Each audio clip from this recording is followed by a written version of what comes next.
ఎండలు మండిపోతున్నాయి. బయట చూస్తే ఎండలేమో 49 డిగ్రీలకు చేరుకుంటున్నాయి.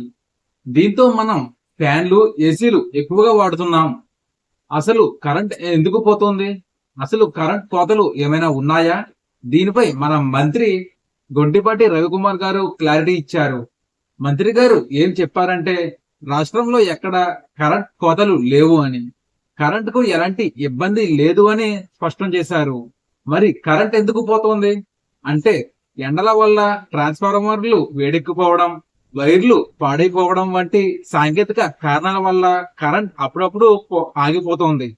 అంతేకాదు, ఈ మధ్య వస్తున్న ఈదురుగాలులు, వర్షాల వల్ల కూడా కరెంట్ స్తంభాలు పడిపోవడం, వైర్లు తెగిపోవడం వంటివి జరుగుతున్నాయి.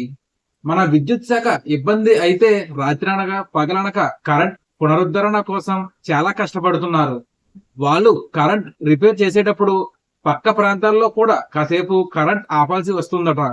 సత్తెనపల్లిలో రిపేర్లు చేసేటప్పుడు మన సిబ్బంది కూడా ప్రమాదానికి గురయ్యారు.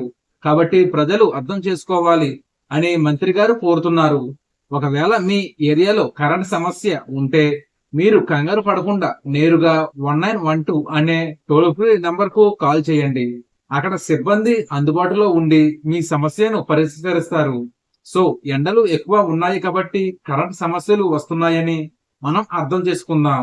ఖచ్చితంగా రిపేర్ చేసే వాళ్ళకు మనం సహకరిద్దాం. ఇది ఫ్రెండ్స్ ఈరోజు వీడియో. ఇటువంటి మరిన్ని ఇంట్రెస్టింగ్ విషయాలు ఎప్పటికప్పుడు తెలుసుకోవడం కోసం ఇప్పుడే మన ఛానల్ ని సబ్స్క్రైబ్ చేసుకోండి. Thank you for watching.